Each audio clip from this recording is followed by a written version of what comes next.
Welcome to Free Thoughts from Libertarianism.org and the Cato Institute. I'm Aaron Ross Powell, editor of Libertarianism.org and a research fellow here at the Cato Institute. And I'm Trevor Burrus, a research fellow at the Cato Institute Center for Constitutional Studies. Our guest today is Mark Calabria, director of financial regulation studies at the Cato Institute. Today we're going to be talking about government housing policy, how it created the financial crisis, helped create the financial crisis, and how it generally distorts the market. But at first, because it's generally the case with these when you're on, Mark, Aaron and I know very little about this, so we're going to be asking a bunch of possibly dumb questions. So the first question, I think, is this 30-year fixed mortgage. I think historically, too, it's important, too. We hear about this all the time, your 30-year fixed mortgage, like it's this – it has to be the case. It's the only way you could possibly buy a house.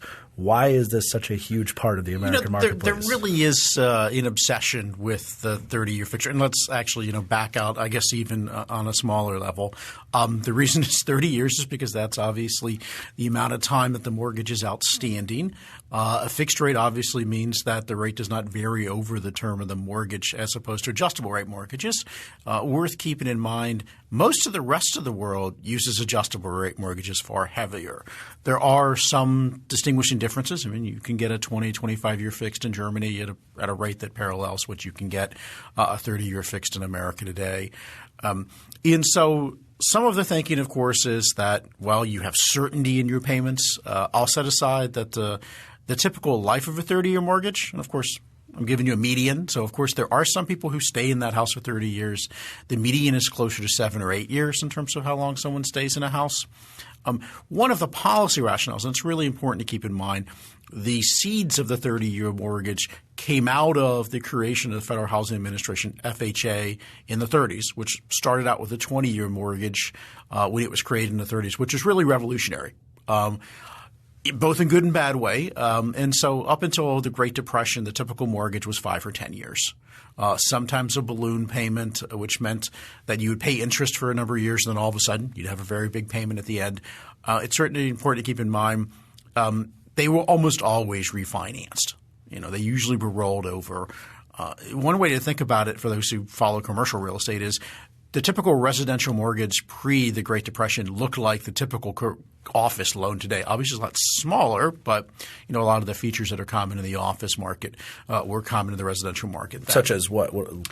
So there could be interest only. It could be balloon. It could be for a short time, such as a 5-year loan or a 10-year loan. It could be floating for part of that.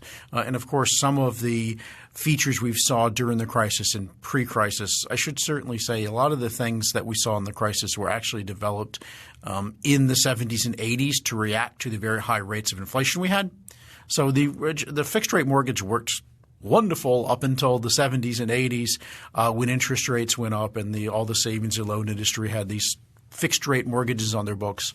So the first question, this might be the last question in some way too, but why is the government setting the terms, the durations of mortgages at all? It seems like that market would absolutely have – you can get a 20-year one, you get a 17-year one, you want a 60-year one if you really like going long. It seems like they would have all those different availabilities. So the initial reason for extending the duration, it's another example of a crisis hits – government intervenes to try to moderate the effects of the crisis, and then that intervention doesn't go away. And so one of the reasons that 30-year mortgages are thought is attractive is that because you've stretched out the time that it amortizes, the monthly payments can be lower for the same house price. So if you're in the middle of the Great Depression and everybody has 10-year mortgages, and they've got at the time would have been a $5,000 house or something, and they're paying a 10-year mortgage, then to lower the monthly payments, you refinance them into this 30-year mortgage. Suddenly they've got the same size mortgage, they've got the same size house, but now their monthly payment's a lot less. So it really was a reaction by the government to say, let's kind of keep people in their homes by reducing their monthly payments. We'll do a wink and a nod with the banks by we won't actually forgive the loans, still same loan amount. And again, you have that extra duration, and it also allows borrowers over the course of cycles to actually bid for higher house prices. So one of the reasons that the real estate industry loves the 30-year mortgages, it allows you and I to bid more for a house. What did the banks think of this? So it's certainly important to keep in mind that most of the banks up until the 20s – so national banks weren't even allowed to actually do mortgages until the 20s. And for the most part, there is a concern about the fixed rate component of it. So let's think about there are at least two risks inherent in a mortgage. There's the credit risk, which is, I give Trevor a mortgage, lend him money.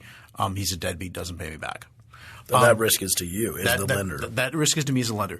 The other risk of me to as a lender is the interest rate risk. And, of course, this is the same for a borrower or for lender, is that the interest rates change dramatically over the time of the mortgage.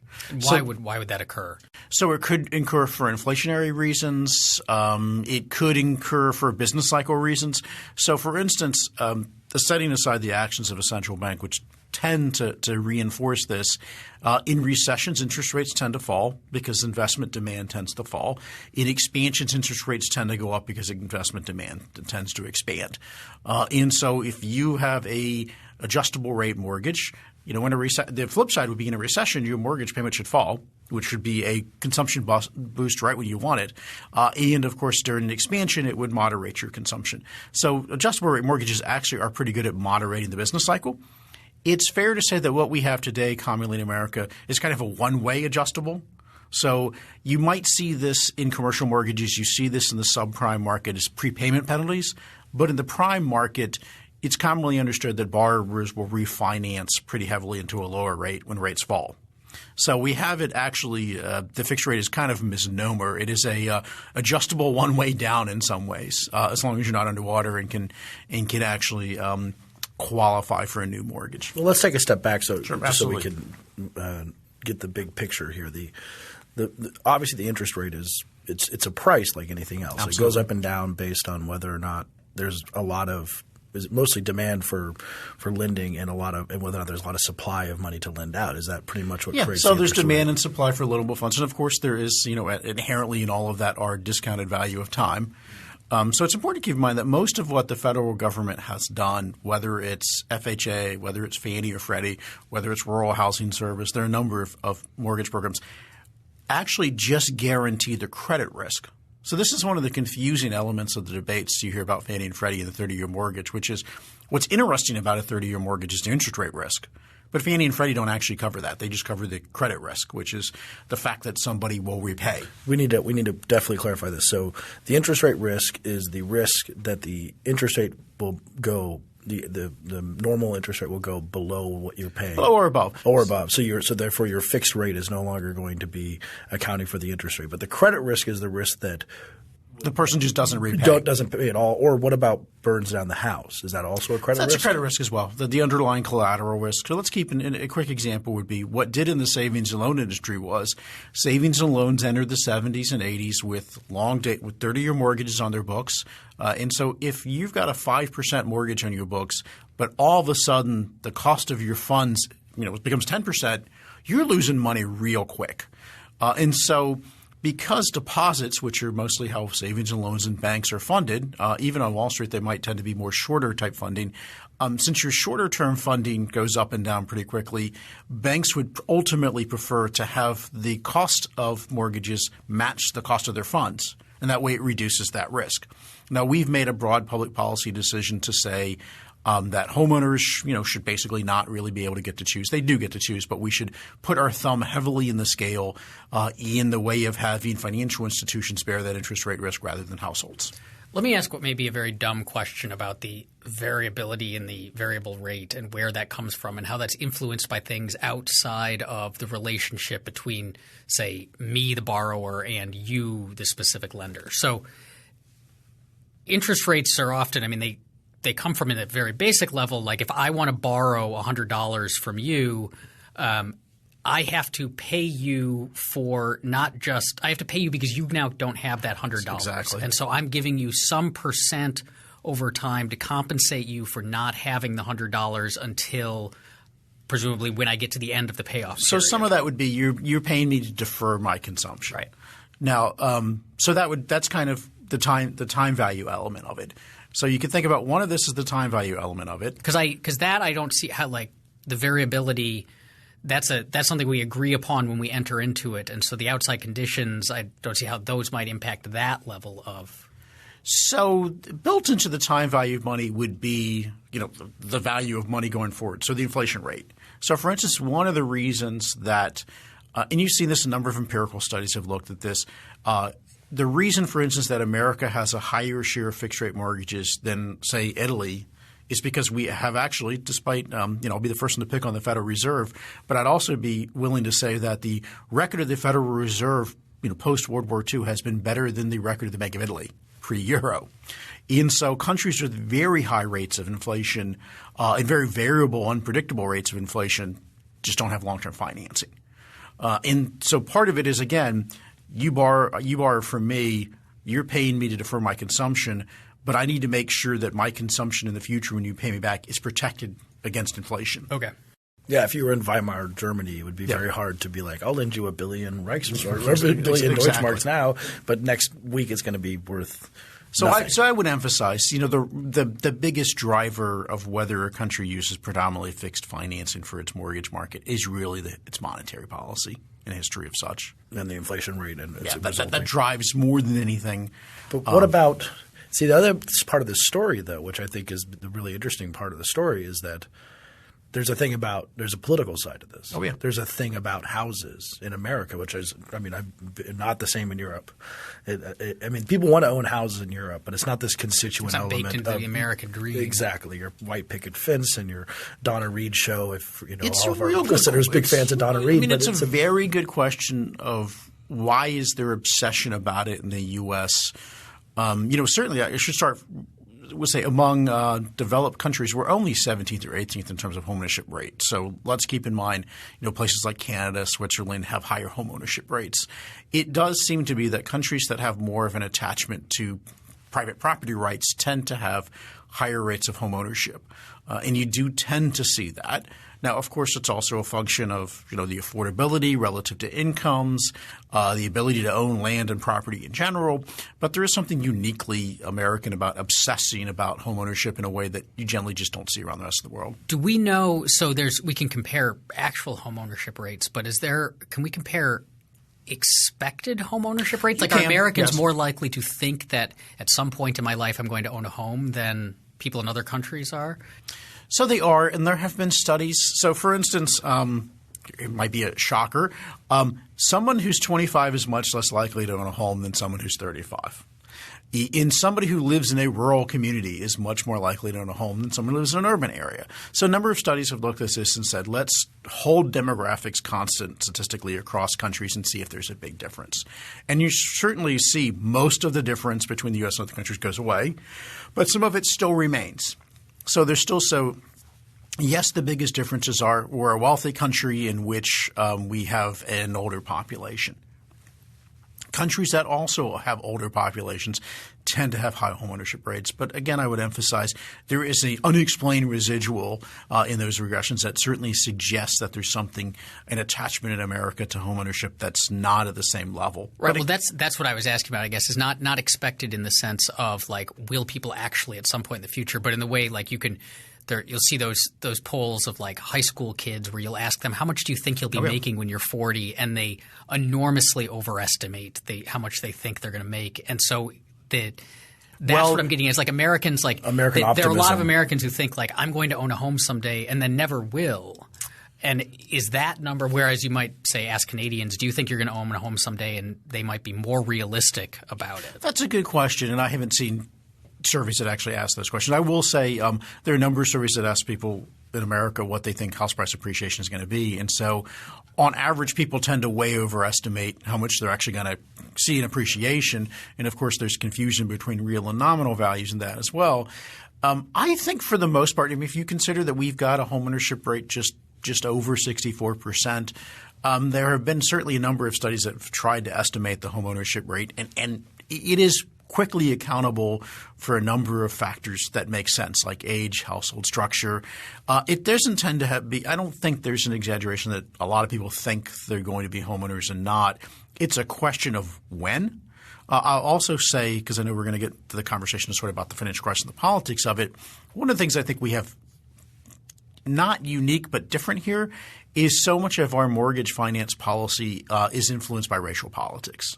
And, of course, as we all know, there are racial politics everywhere in the world. But they are certainly impact mortgage finance policy in a unique and dangerous way in America. So, yeah, to return to the story, as you said, the story so far, the 30-year fixed rate, the Federal Housing Administration, which was created in the 30s during the New Deal. Now, you've mentioned Fannie Mae. So if we're going to build up the constituent elements of federal housing policy up to the crisis, you mentioned Fannie Mae and Freddie Mac. When did they come in about? So Fannie Mae was initially created about a year after FHA. It was created to be part of a government agency. So if you hear the term Ginnie Mae today is what Fannie Mae started out as. Wholly owned government agency that could only buy initially FHA loans. And where did it get the silly name? Because it's an acronym. It's a Federal National Mortgage Association. So, I mean, and Freddie's got a similar name. So Fannie Mae was created, I believe, in 35, so created after FHA in order to buy and create a market for FHA loans. So there was a sense of we created FHA. Lenders did not fall over themselves to participate. So how do we create a way to get people to participate? It's one of those things where first government intervention is not all that successful. So how do you have another government intervention to put a patch on the previous government intervention that wasn't all that successful? And success here was homeownership rates? Success was really trying to move the mortgage market because for the first decade of both FHA and Fannie's existence, homeownership rates fell. Well, it was a Great Depression. Exactly. So, of course, Paul Krugman was here. He'd say, well, it would have been worse. So, of course, we have no counterfactual. We don't really know. But it's certainly fair to say that homeownership rates did not move much during this time. In fact, homeownership rates didn't move until after World War II. And, of course, there are a lot of arguments for that, according to the VA loan program, expansion of interstate highways and such. So Fannie was created in the 30s. Fannie initially only bought mortgages. That's also something to keep in mind. Fannie and Freddie do not buy mortgages. They buy rather directly from the consumer. They buy mortgages from the banks. So the bank gives so you Bank of America makes you the mortgage. They have the deed on the house. You're paying deed to the, and then they can sell it to Fannie. They sell the mortgage to Fannie and Freddie. And then when your payments go to Fannie and Freddie, though they are serviced by the lender. So, again, keep in mind, Fannie and Freddie are not set up in a way or supposed to interact directly with the consumer. And so initially Fannie was set up to only buy from banks. Freddie was initially part of the savings and loan system and was set up in the late 60s to buy from the savings and loans, so that you had something parallel. And, of course, after the savings and loan crisis, they were, quote, unquote, privatized. And charters were changed so that they could directly compete. So it wasn't until the beginning 70s that Fannie and Freddie could compete with each other. They had very different market niches before that and very different business models. Also, we're saying pre the savings and loan crisis, their market shares were in low single digits. So the truth was Fannie and Freddie were largely irrelevant before 1980. Despite Fannie being around since the 30s. Even though there's a government-sponsored enterprise, it seems like it would be a more secure institution. So let's keep in mind too that so Fannie initially in the 30s, if you go back and look at the authorizing legislation, it was not meant to be unique. So what the Roosevelt administration had proposed was a number of bank-owned associations, essentially cooperatives. And when Fannie was initially created, it was owned by its bank members. And so it was thought to be that this would be multiples. It wasn't thought that there would be a government guarantee. In fact, that's quite the opposite. It was thought to be, again, that this would – I guess I should add – one of the factors you have to understand in terms of development of our mortgage finance system is most of American history had a very fragmented banking system. And we've talked about this before. But the reason for that is that you've created Fannie and Freddie, FHA, and many of these things to try to bring diversification benefits as an offset to the restrictions on branch banking that you had. And these are the diversification we talked about in a previous episode, that if you only have two banks and they're both based on the corn economy, then when corn goes, then both banks go. It's even more so the case in the mortgage market, because you think about if you're a bank that's located in one town and all of your mortgages are from that one town, you got a whole lot of risk concentrated there. And, of course, that would still make it risk-free on an agricultural product because there are payments. So the whole point here being that the lack of branching policies or the prohibition on branching and diversification meant that the government thought that there were too few mortgages being backed up and given, and so Fannie came in to make up this problem. To essentially try to diversify the risk. So one of the reasons, if not the primary reason, you don't see Fannie and Freddie institutions around the rest of the world is because we are unique in how bad our branch banking restrictions were and the sort of financial protectionism we had for so long.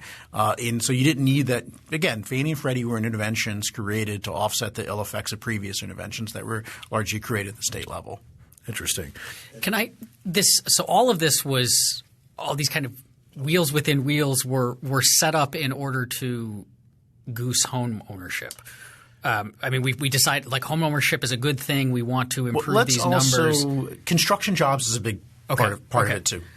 Okay, but I guess what I want to ask is, so whether or not these particular policies are good or bad in the sense of they can script the market, they can lead to financial crises, they can lead to other sorts of problems. The underlying motivation of it's good for people to own their homes. Is that true? Is it good for lots of people to own homes as opposed Aaron's to renting? asked if you should buy a house. I can tell this. So, it's a very good question. There are lots of empirical studies that have tried to answer this, and of course, you have also problems with causality. So there are a couple issues here. So what does the research say that I think you can suggestively that is very strong findings? So very strong findings are there are a whole lot of positive attributes that are correlated with homeownership. We know that homeowners are more likely to vote. We know that homeowners are more politically active. We know that homeowners are more likely to maintain their homes. We know that homeowners are more likely, particularly for minorities, to send their kids to college. So there's a whole lot of positive social outcomes that are associated with homeownership. Now, of course, is something that we should all repeat to ourselves at least once a day. Correlation is not causation. There you go. And so there's a couple of things to pick out of that. And the way I sort of characterize it sometimes is does homeownership make people responsible, or is it likely that responsible people are more likely to become homeowners? And there is this chicken and egg. I think there's a bit of a feedback myself, but it's also important to keep in mind most of the studies look at the average homeowner, not the marginal homeowner. So the average homeowner could be a very different person in terms of financial stability and the responsibility characteristics than the person just on the margin who would have not, but for the intervention, become a homeowner. So I would say I'm quite skeptical for another reason in that the vast majority of these so-called benefits associated with homeownership accrue to the individual. So think about it this way. If I'm Trevor's neighbor, I care that he, doesn't leave junk in his yard and doesn't have his car up on center blocks. If I don't live in Trevor's neighborhood, I care a lot less about that. So most of the quote-unquote positive externalities are negative externalities, highly, highly localized. So you could say – if you want to use – you could argue these are justifications for some types of zoning and such, but they're not justifications for federal homeownership policy as a whole. I'll also say as an aside or an important aside, particularly in this with this economic cycle we just came through, which is there are also negative downsides of homeownership. And the most obvious one is you're tied to your home. So, for instance, a gentleman a professor in the UK, Oswald, I cannot remember his first name, but there's something developed that's called the Oswald hypothesis, which has been supported across empirical studies, U.S. states as well, which is the higher your homeownership rate, the higher your structural unemployment rate. That makes sense because mobility, yes. And so, you think about it again, and I think one of the problems in this crisis, one of the difference in this crisis, previous recessions, the mobility rate of homeowners increased. In this last recession, the mobility rate of homeowners declined for a variety of reasons that we locked them into place. And so one of the downsides of homeownership is, if you're that carpenter in Tampa who gets laid off, who really ultimately for your own good and for society's good probably should move to Dallas and get a job, you're more likely to stay in Tampa and wait it out in these circumstances. So there are negative consequences. I would probably say as much as a percentage point of excess unemployment rate this time around came from because of our high level of ownership going to the crisis. So by the 50s, of course, we have this big housing boom that occurs with some of the things you mentioned, the veterans loans and things like this. And Fannie is diversifying the market. Freddie said comes about in the 60s for the savings and loan market, which – and actually for our listeners and for me too, actually. Can you explain the exact difference between a regular bank and a savings and loan? Well, today there's almost no difference. I mean, they have eroded. So this is something that has developed over 100 plus years. So banks initially, as I mentioned, national banks couldn't even do mortgages at all until the 1920s. This was Hoover's great invention as Commerce Secretary was let's get banks into homeownership. So between the Civil War and the 1920s, national banks could not do real estate loans at all. They were very limited to commercial short-term loans. So they were very different cycle. And then the savings and loans, which were up into that point exclusively state-chartered institutions, that almost exclusively did mortgages. And so you've seen a convergence over time in these charters to where today they don't make a whole lot of difference. There are still some regulatory definitions that require savings and loans or thrifts, however you want to call them, to be more involved in real estate. But again, that has eroded over time. They used to have their own insurance funds. They used to have some different treatment in this. But again, and the savings and loans up until I think the 70s also were not taxed like credit unions are today. So again, there were some differences, but those have eroded over time. So what was the next, if we're at the 60s, what in the 70s that the inflation caused some of the problems, but what was the next mistake in this line if we're moving up? Community Reinvestment Act or things like that? So let's keep in mind that we went into World War II with a national homeownership rate somewhere in the mid-40s. By the time we got to the 60s, so the really big increase in homeownership rate was the late 40s and 50s. So we entered the 60s with the homeownership rate around 64%, which is about where it is today. And so there's a lot of studies that debate these issues, whether it was FHA, VA, interstate highway system, and of course the interstate highway system expanded the supply of housing, brought down its supply. And of course there was a lot of forced savings, if you will, during World War II. A lot of money and ability to make down payments coming out of that, and of course materials that were taken from war use and put in the housing. So bang, we're at the 60s. We've hit the homeownership rate we are today. You really entered the 60s and entered the 70s with a lot of social unrest, because we all know was not a happy time in America for a variety of reasons. And you saw at that point the reaction, and this first came in FHA. CRA was something later in 77, where there was a sense of let's deal with urban problems by trying to increase homeownership. And of course, to some extent, the simplistic thinking of it was somebody's not going to burn down their own neighborhood, their own house. Someone's not going to break the window on theirs. So some of this was predecessor to Bush's ownership society of the 2000s, you had an ownership society mentality in the 60s and 70s that tried to expand home ownership. You say that the home ownership in the 60s was about the same as it is now, but was it demographically the same? Like, are there groups that didn't own homes then that do more now, or does the picture look more or less identical? Perversely enough, it looks worse for some of the groups in which you actually want to try to help. Today it does. Today than it does. So let's start with, to me, what I think is very shocking observation, which is and we have census data back for some time. So 1910, the ownership gap between African Americans and Caucasians was about 23 percentage points. So that meant that the homeownership rate for Caucasian households is 23 percentage points higher than that for African Americans. Today, that gap is 22 percentage points. So in 100 years, we have reduced the percentage gap 1 point. Now, that might sound bad enough if it wasn't a straight line, but the fact is that percentage gap actually had steadily but smallly declined until about 1980. So 1980 actually was the low point in gap, and again, it was about 19 percentage points, which was before really the growth of securitization. So we made some very modest gains, mostly post-World War II, mostly 60s. All of those gains were essentially reversed to where we're almost back where we were pre-Progressive era, pre-New Deal, in terms of homeownership rates by race.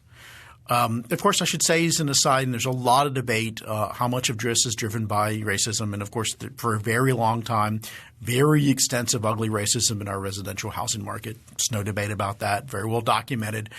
There's certainly debates about how extensive that is today versus then. But there are a number of studies that have looked at and said within the United States how much are homeownership rates determined by demographics, family structure, income, and these things. And you see almost the entire difference and gap go away when you look at factors like homeowner, like income, family structure. Of course, then you can of course regress that to say, well, of course, those income differences and those family structure differences and all those wealth differences are all other factors. And of course, that's one of the bigger sort of knots within federal mortgage policy is the use of federal mortgage policy to try to fix all those other factors. And the Community Reinvestment Act was related to trying to fix some of these gaps, a little bit, correct? but let's keep in mind – okay. So what the Community Investment Act has been sort of characterized, I think, mischaracterized by both its proponents and opponents. So let's go back to what we talked about earlier and we've talked about in previous conversations about local banks had monopolies for a very long time in America. What does a monopoly do? Monopoly restricts supply, raises price. So accordingly, with the very short – and again, the original Community Investment Act is only a few pages long. It's not that long, less than 10 pages.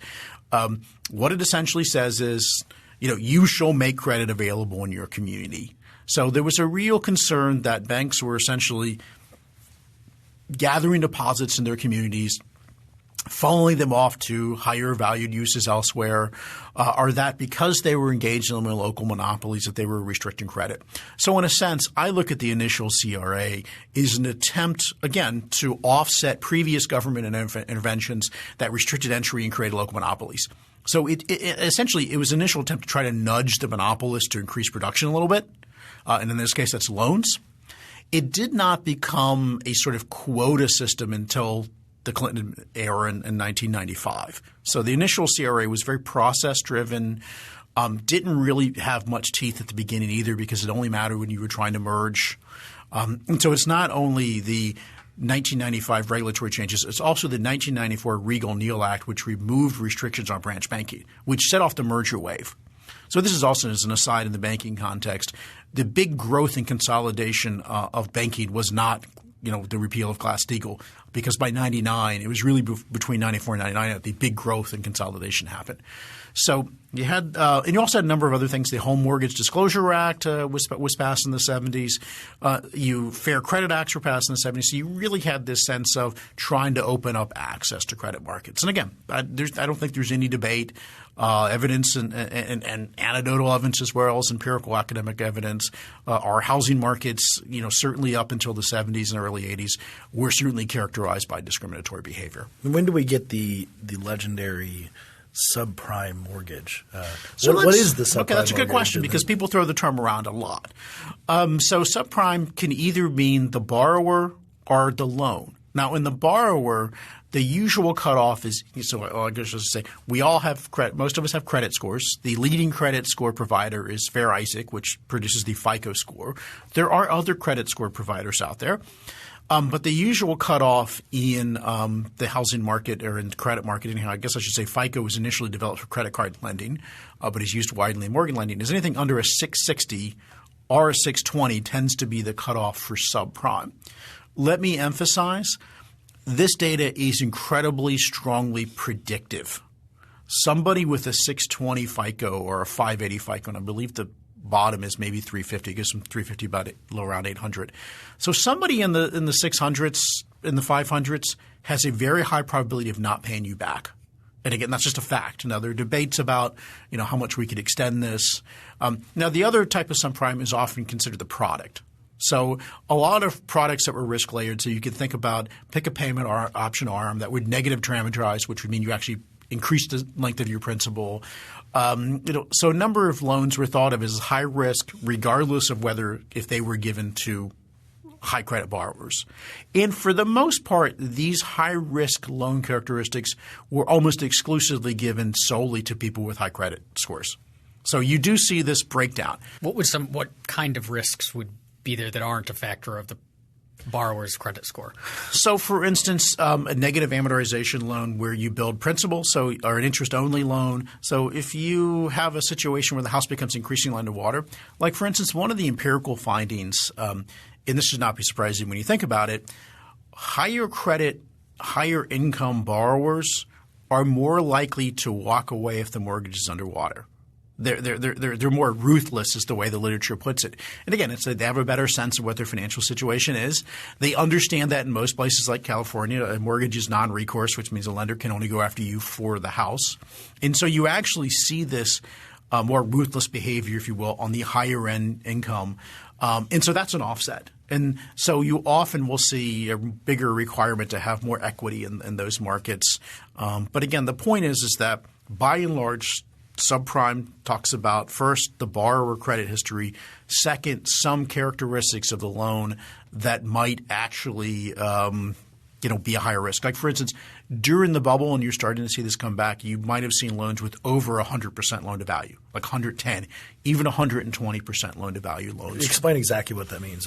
So loan to value, the size of the loan divided by the value of the house. So 100 would be that the house value and the mortgage are equal.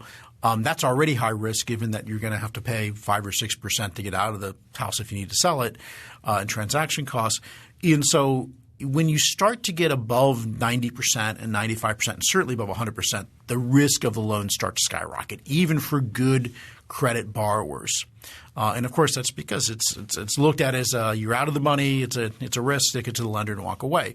And we've started to see this sort of quote unquote strategic default behavior become more and more of an issue. So estimates were that back in the late 80s, 90s, about 6% of defaults were quote unquote strategic default, which means you can't pay. You can pay, but you don't want to. That's solely it. The estimates this time around are that strategic defaults were somewhere between 25-40% of foreclosures. In the 2008 Yes, era. the cycle. So this is – you mentioned the non-recourse. It seems to be the case. If they can only recover the house itself, does that even include any depreciation on the house? So one of the problems – I mean, I guess it's probably depend on your perspective. We've seen increasingly over time you could think about it being borrower friendly, but of course lenders aren't stupid. They take offsets.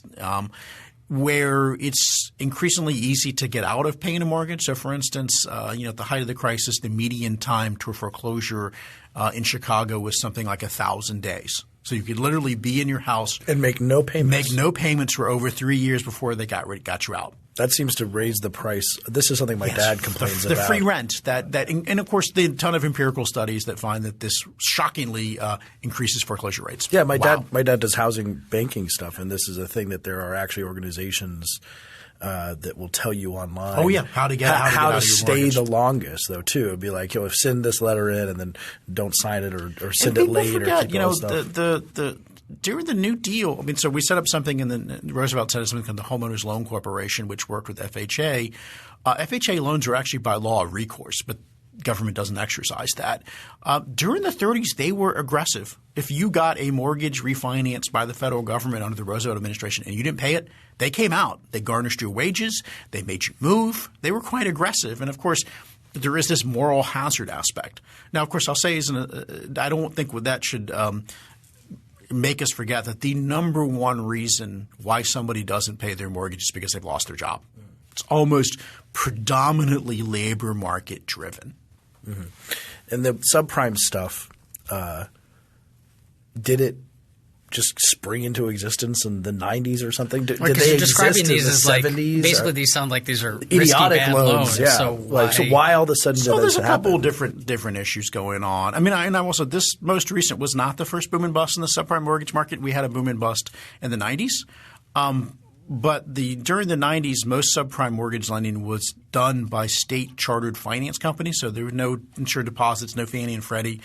Hard money lenders who put their own money in or they funded themselves short term on Wall Street. During the maybe we should say the first because it's probably not going to be the last Russia default. In the 90s, interest rates skyrocketed. About a third of these guys went out of business, and it was no financial crisis. The difference was in the 90s, if you were going to get a subprime loan and you were a 620 FICO, you were going to put 30% down. And so we got over time – and I very much remember I was on Capitol Hill at the time, banking committee staff, where in the early 2000s I certainly had a chain of community activists coming through my door lobbying me saying, we really need to get Fannie and Freddie into subprime to clean up that business. And of course, there is this sense in Washington that somehow if your credit score is something that happens to you rather than something that you might have something to do with. And so there's long been a push. We saw it in the Clinton administration. We saw it in the Bush administration to try to close this racial homeownership gap I talked about. And so the only ways for you really to do that were to either lower the age profile of homeowners and lower the credit profile, because unsurprisingly, somebody who is 25 on average has a lower FICO score than somebody who's 35, because of course you need time to build your credit and such. So a lot of the expansion in the 2000s, we literally, for households under 25, came close to doubling their homeownership rate in the last decade. You said under 25. We went from something like 13% to 20-some percent. I should not have owned a house under 25. Yeah, I can tell you that. I don't think I've met a 25-year-old. Most of them are still living with their parents. Yeah, exactly. Yes. Well, unfortunately, we have not learned what I think should be an obvious lesson, which is if you try to have a federal policy geared at let's get a lot of 22-year-olds in the homeownership, it's probably not going to work out well. The depreciation alone is going to be a problem. I know. They're going to punch through the walls. And that's on top of the student debt they now have. So we double whammy for that generation. But again, the very large difference in age profiles between minorities in Caucasians was one of the drivers here. And so for you to close that gap, you had to deal with the subprime issue. You had to deal with an age issue. And the way it addressed was lowering underwriting standards. And so I'll say as an aside, Peter Wallison at AEI has a new book out now where he's documented. And to me, some of the documentation he's brought up really reminds me of some of those conversations 10, 12 years ago where there really was a push. And I guess I should certainly say this is another example of really good intentions going bad. For instance, I worked at the National Association of Realtors before I worked on the Hill, and one of the things I worked on was their outreach to African American communities on wealth building homeownership. And you'd have these conversations with very earnest people about, that 20-some percentage point gap is clearly racism, and we can eliminate it without taking additional risk. Of course, that was absolutely false. So I think there are a lot of good intentions who felt like we could just really expand homeownership risk-free and cheaply. And of course, that did not turn out that way. And turned out to be very costly for the government, for the economy, and most importantly for the families themselves that were involved. And it leaked into the market. I think the important thing too here is that it wasn't just people losing their homes is because they had been turned into securities, yes, which we mentioned. But I think we need to redefine what a security is, and then linked into the market and therefore polluted everything. Correct. So we need to redefine security. I think we did that in our last episode, but it's a worthwhile. So let's keep in mind, we pretty regularly, almost like clockwork. You can set your watch and say, oh, it's been 5-6 years. We're going to have another boom bust. We every 10 to 15, 20 years have booms and busts in the housing market in the U.S. The last one was historically the largest, but we certainly had booms in the 50s and the 70s. We had a boom and bust beginning in the 80s and late 80s. So housing markets are volatile. So first of all, for those listening who think about a home, if somebody tells you that home prices only go up, you should slap them. There's one thing you remember from this episode. One thing you remember: housing prices just go around slapping people who say that. Can and do go down. I'll say interestingly as an aside, Bob Shiller, who recently won the Nobel, who's at Yale, assembled a house price series back to 1890. And, a lot of the earlier decades you can question the quality of it. But one of the interesting findings of his data, a lot of volatility, but basically in real terms, if you bought a house in 1890, you had no appreciation for the next 100 years in real after inflation terms. 100 years. I'm not going to say flat because, again, a lot of volatility, but even if you held on to it, you basically made what you paid after inflation. So, there is a question over how great of an investment housing is, and many of my advocacy friends who are big homeownership advocates will first say, well, it's the only investment that, poor people can get into on a highly leveraged basis. And, of course, I repeat that to them and say that's actually what you want to achieve is to get people highly leveraged. And, of course, people don't understand that leverage cuts both ways. Magnifies the losses as well as the gains. Now, I guess if your assumption is that the taxpayer is going to eat the losses, then maybe you don't care. So back to the securitization question. This was really the first housing crisis that was securitization driven. And so again, we had the savings and loan crisis was very ugly. We paid $150 billion to bail out the savings and loan industry. It arguably might have cost the first George Bush's reelection. But it didn't cause a global financial crisis in the same way. And the reason was up until starting late 80s, early 90s, the typical way a mortgage was done was the person you sat across the table from, originated from, held that mortgage. It was what was called an originate-to-hold model. We moved with the growth of Fannie and Freddie and later the private label market to an originate-to-sell or securitized model. So you had growth of mortgage brokers, which really were mostly the sales guys who were involved in the S&Ls at first. So you'd sit across the table from somebody who's got no money at all, whose job really is just to close a loan and then quickly sell it, quote unquote, table fund it to Fannie and Freddie, who would wrap it into security and sell it to the securities markets.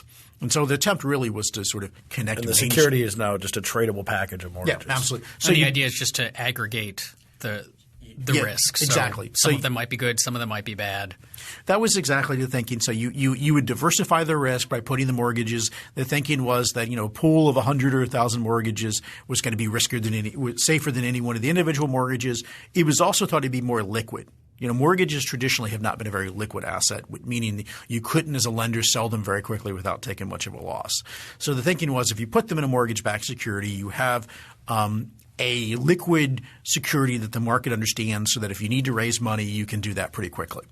So – and this was all this was all a growth of the 90s for the most part.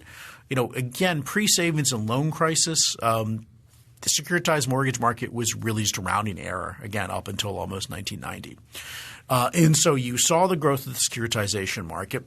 That spread these securities throughout the financial system. Banks held them, about a third of their collateral in the overnight repurchase market and the repo market, which is how mutual funds and hedge funds and investment banks often find themselves.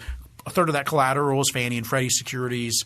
Another fourth was private label mortgage-backed securities. So what we did of particular danger in this, because I'll certainly say as an aside, if you map out prices in office properties or retail properties or shopping centers, they displayed the same pattern as we saw in the housing market this past time around. And of course, that should not be surprising. The interest rate sensitive assets and all the land use controls and restrictions hit those types of assets as well. But the difference was when the office market went boom and bust, it did not cause a financial crisis because we hadn't spread the risk in the same way and the same amount of leverage in it. So, for instance, even for Fannie and Freddie, so Fannie and Freddie also buy loans on office buildings. Apartment buildings. But the typical apartment loan that Fannie and Freddie would buy would have 50% equity, 50% debt. Whereas the typical mortgage they would buy would be 95% debt, 5% equity. So there was a lot more leverage in the single-family side than there was in the apartment side, even though, of course, apartment dwellers tend to be younger, less attachment to the labor force. So there's certainly a risk there. But again, more prudent underwriting, more equity on the part of the originator and the owner. And so because we spread this mortgage risk into the financial system, that really was one of the things, if not the most crucial thing, that sort of lit the fire behind the system. And as I mentioned, Peter Wallison earlier has written about the housing goals, Fannie and Freddie. And we really did see Fannie, Freddie, and other market participants greatly lower their credit quality. And so maybe to put things in perspective, so I often use 1960 as kind of a turning point in the housing market in a big way, partly because that's where we hit the trend rate we have now in homeownership. Also important to keep in mind, up until 1960, the majority of homeowners owned their homes free and clear. The majority. The majority, really? The majority had no mortgage at all. Wow. Now, of course, to me, that is homeownership. That's real homeownership. It's real homeownership. So it's important to keep in mind that even today, about a third of homeowners own their homes free and clear. So there are people who actually do pay their mortgages and rather than just pull equity out the entire time. And so you saw this erosion over time where we increased the amount of leverage behind ownership. So my back of the envelope was first on the institutional side, so the banks and Fannie and Freddie and all those who held the mortgage market. At the height of the crisis, we're leveraged about 60 to 1. Now, explain exactly what that means. So that means that you've got $60 of debt for every $1 of equity you have, which means does not give you much room to go wrong. And so, for instance, Fannie and Freddie do a number of things. One of the things they do when they package mortgage-backed securities and sell them is they wrap a credit guarantee around it, and they charge a guarantee fee. Their guarantee business, which is about half their business, was by statute leveraged over 200 to 1. So it meant that all they needed to do was take half a percentage point of loss on that business before that business is wiped out. So just to clarify, that just means that the depreciation, the loss of it in some way just needs to be a half a percent. Then the guarantee business is a loser. Yeah, because it's 1 to 200. Yeah. So it really is so Peter Wallison, the leveraging puts you at risk. I guess the big problem here, because I'm not a finance guy, but the high leveraging puts you at higher risk to unknown things that might happen in the world that change that relationship. It puts so whether it's leverage on the part of the borrower or on the part of the investor lender, it puts you at a greater risk of insolvency, bankruptcy. So you think about. If you're a homeowner, and you don't have much equity in your house, then if prices go down, you could find yourself underwater. Now, let's be clear, because some of if you read the papers, you somehow think that being underwater triggers a foreclosure. It does not. The lender actually doesn't want your home if it's underwater, but it changes the incentive for people to walk away. It also changes the incentive in that often what triggers a foreclosure is kind of what economists will call a double trigger. You lose your job. But if you lose your job and you have a lot of equity, you can borrow against it and you've got a reason to stay and you can weather that. If you lose your job or you have, the Elizabeth Warren favorite of you've got unexplained medical costs that throw you into bankruptcy, well, if you've got home equity to tap, you can make it through that way. If you don't have home equity, then you cannot – or it makes it much more difficult to survive the first trigger. And, of course, it also changes the incentives for people to walk away in strategic default. So, A, we've reduced the cushion for bad things to happen on the homeowner side. We also reduced the cushion for bad things to happen on the financial side. Part of this was, of course, the capital treatments. Example I like to give is it wasn't atypical for Bank of America to take 1,000 mortgages, sell it to Fannie Mae, buy back the mortgage-backed securities, holding those 1,000 mortgages back on the Bank of America's balance sheet. It kept the interest. Yeah, you're looking like why that seems like that makes no sense. That sounds like Enron style accounting because it is.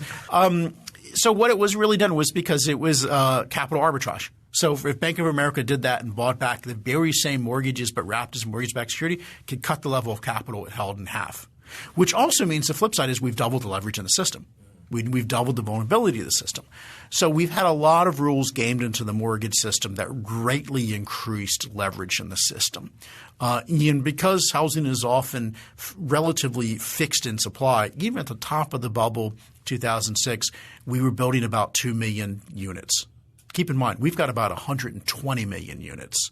So at the most heated, craziest part of the bubble, we were expanding supply less than 2%.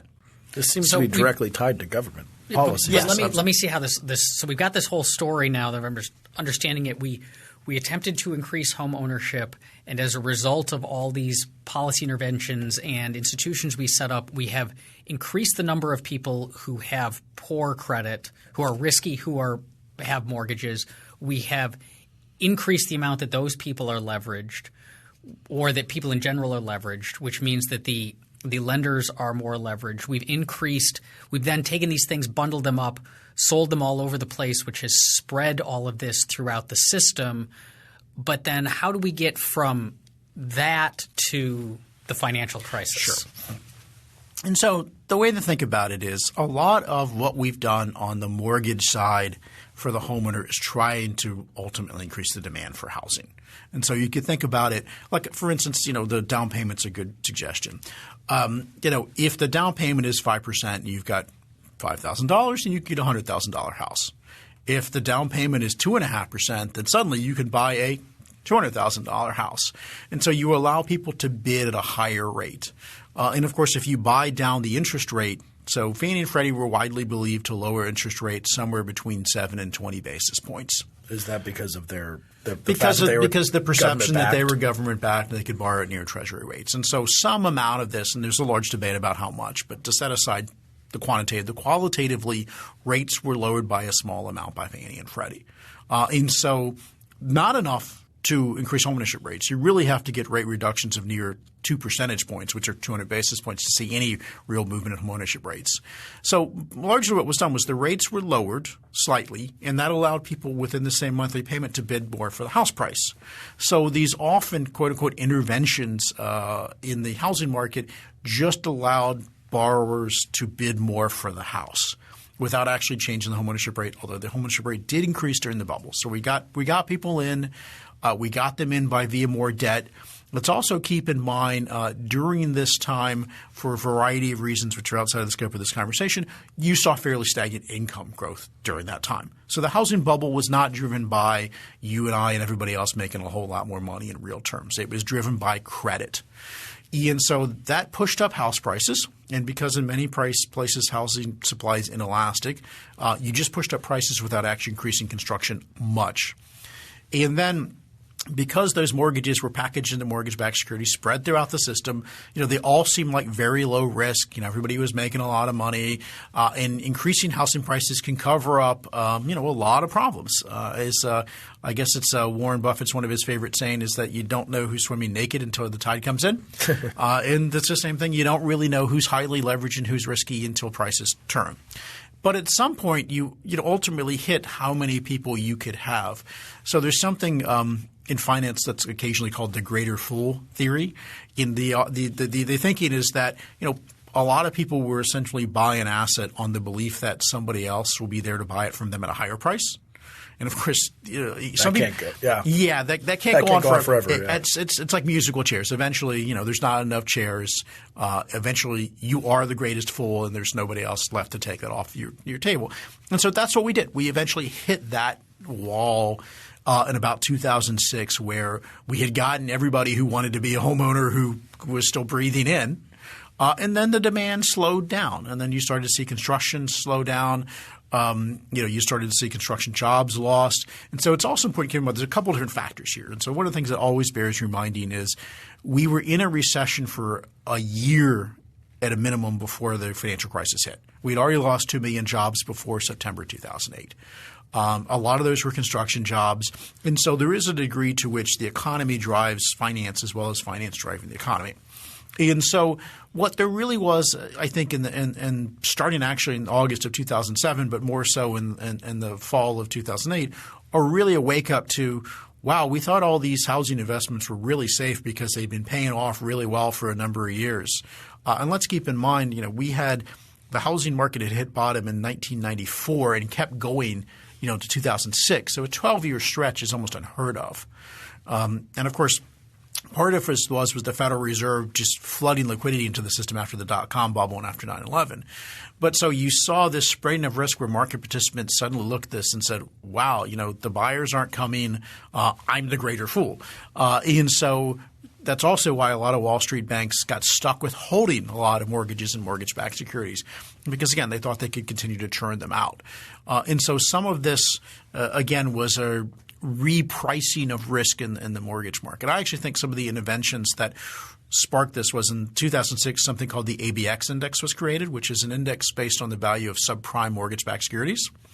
So up until about 2006, there was no way for you to short the housing market in a sustained way. I mean, you could try to short home builder stocks and this and that. Shorting is betting on something going down. Yeah, correct? Exactly. And so you didn't have any way to bring pessimism in to balance the market. And for those of you who ever read The Big Short, it's a great narrative of how a couple of guys tried to short the market and how made a lot of money doing it. You didn't really was very difficult to do that before 2006. And you also had around 2006 Case and Shiller, as I mentioned, Bob Shiller, the Nobel winner, put together a house price index which is traded on the Chicago, the CME now. So you could hedge your house price risk, and on the flip side of it, you could also bet on house prices. So was the net result of this that they started looking at the downside of the market? There were now institutional things looking at the other side? Starting in about 2006 but building to 2008, you had what I would call an information shock. Suddenly, the stream of never-ending borrowers dried up. Suddenly, the expectation that housing prices would continue increasing, covering up problems, really started to, hit home that wasn't sustainable. And then you saw the market adjust and prices start to fall. And, of course, when the housing prices started to fall, that resulted in foreclosures going up, delinquencies going up, which resulted in the value of the mortgage-backed securities going down. None of this was really a mystery. I mean, I think the broad characteristics of it were well understood. It's just that the model we had made it a system that was so much more highly leveraged than the previous system, which itself was highly leveraged. It's not like the savings loan industry was not leveraged. So it seems that we created a system that we put a lot of incentives in there via government to do some very bad things. But have we learned our lesson? Have we created a situation where there's going to be a boom and bust cycle again? And I don't know if the housing crisis and the financial crisis was just some sort of black swan event that will never happen again, or have we learned our lesson? Are we still promoting housing in an irresponsible way? we have, if anything, doubled down. Great. No, I mean, it's just true. So let's start with, and Randy O'Toole here at Cato has written about the supply aspect of this. And so the thing is, we really did have a perfect storm of bad behavior. It's just most of those bad behavior is still here. So starting in the 90s with the expansion of zoning and growth controls and stuff, I mean, we went in 10 years from Orlando being an easy place to build to having a growth boundary. So we increased the inelasticity of supply in housing, so which means that housing prices will going forward, all else equal, be more volatile. That's still in place. If anything, it's worse than it was. We've increased the government guarantees, so the moral hazard that's there in terms of lack of market discipline on the mortgage market is still there. We've actually made it easier now for borrowers. I mean, there's going to come a day in the future where lenders will look nostalgically back on, only 1,000 days to foreclose. Those were the good old days. Oh, my gosh. It will be harder to foreclose next time around. Why should we even charge them prices for exactly. housing? Well, we are, at the risk of some slight amount of exaggeration, we're going down the path where mortgages are becoming unsecured loans that are just a little better than credit cards. And now you've seen some offset in that, and so of course, by a little better than credit cards, I mean the ability to actually collect back from the collateral. Okay. So you've seen lenders, of course, react to that by saying, "Well, I'm not going to make loans to people who aren't going to pay me back." And of course, that what a shock! Yeah, wow. You tell a lender you can't get the house back, they're suddenly like, "Well, I'm not going to give it to people I'm not going to get the house back from." But of course, the political process is not going to live with that because, of course, homeownership is great and good and great wealth making overnight gamble machine for everybody that we need to get everybody into, and the politicians love it. So, and you've seen, unfortunately, the president recently has gone down this path as his HUD secretary. So we had a few years. Like I say, it's amazing to me in my lifetime to hear Democrat presidents say Fannie and Freddie should go away. Can't say I expected that to happen. So we had a few years where there was a rebalancing of the conversation. Those years are behind us. I expect any day now that people start telling me again that housing prices only go up. So we've really lost a lot of the memory. The political cycle has turned back to believing that homeownership is great and good and we must do it and get people in with very little equity regardless of their credit score. So the one favorable thing is right now housing prices are not at the elevated levels they were before, but they will be at some point. We will see a housing cycle turn again. We still have a lot. We do have a lot of subprime credit in the market today, mostly in the form of FHA, but Fannie and Freddie still have a lot, but it's less than they had before. And so there is some market awareness of this. What I would say the one silver lining is that a lot of market participants who did get burned and had some of their own money on the line are a little more jaded. But all of the bad public policies that contribute to the moral hazard and distortions in our mortgage market are worse today than they were before the crisis. Thank you for listening to Free Thoughts. If you have any questions or comments about today's show, you can find us on Twitter at FreeThoughtsPod. That's Free Thoughts, P-O-D. Free Thoughts is a project of Libertarianism.org and the Cato Institute and is produced by Evan Banks. To learn more about libertarianism, visit us on the web at www.libertarianism.org.